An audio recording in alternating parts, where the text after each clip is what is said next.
我是觉得，您老公并不是一个马上就能学会浪漫的人。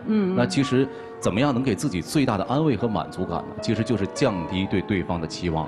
只要看到他的改变，你要知道他改变今天是一点点，但其实他已经十分努力了。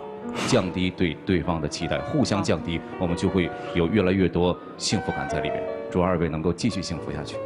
好，谢谢郑老师。来，有的时候，沉默比唠叨更有力量。因为你一句话如果。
涂老师，我觉得你们俩根本不需要我们教，你们一点都不过得不比我们差，我们还未必有你们幸福呢。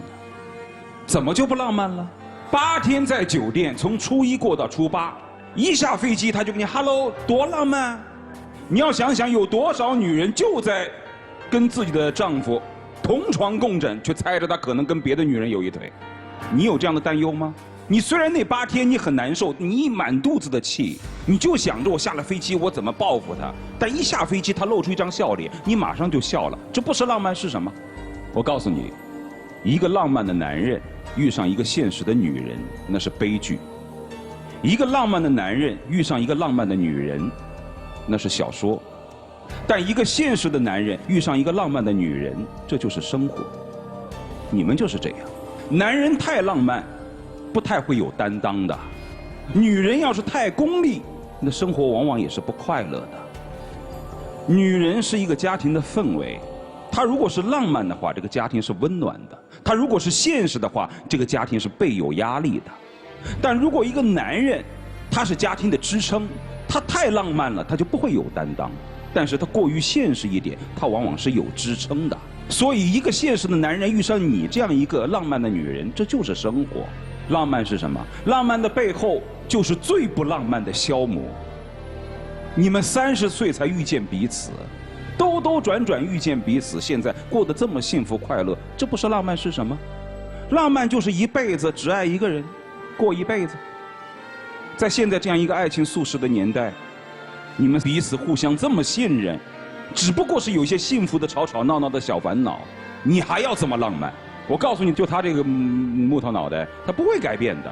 但是我觉得他挺浪漫的，他每天查公司航班的信息，然后知道自己做错了，跑到机场去接你认错，这就是他这种人的情商。而且这种浪漫很可爱，你有信任，他有担当，你有浪漫，他有支撑，这就是一个很好的家。别作了。不是，老师说我作，我从来没有觉得我作。你今天在台上就挺作的。不作。拜托，好了，40来岁年纪了，别老拽裙角，行不行？都40多岁了，真是。这一幕其实特别像这2个人的内心写照。涂老师是用他对浪漫的理解在解释浪漫，但是他有他自己的情感追求。因为我们可能觉得这已经很幸福、很浪漫了，但是对于他来说，他身处的那个东西，让他感觉到不快乐。对吧？对，他是希望说，我再能这样的话，我就更快乐了，对不对？这就是人嘛。对，你握着幸福的时候，你会觉得还想要更大的幸福。今天来这儿是谁的主意啊？2个人的主意。10周年，来个纪念。对。20周年再来一回。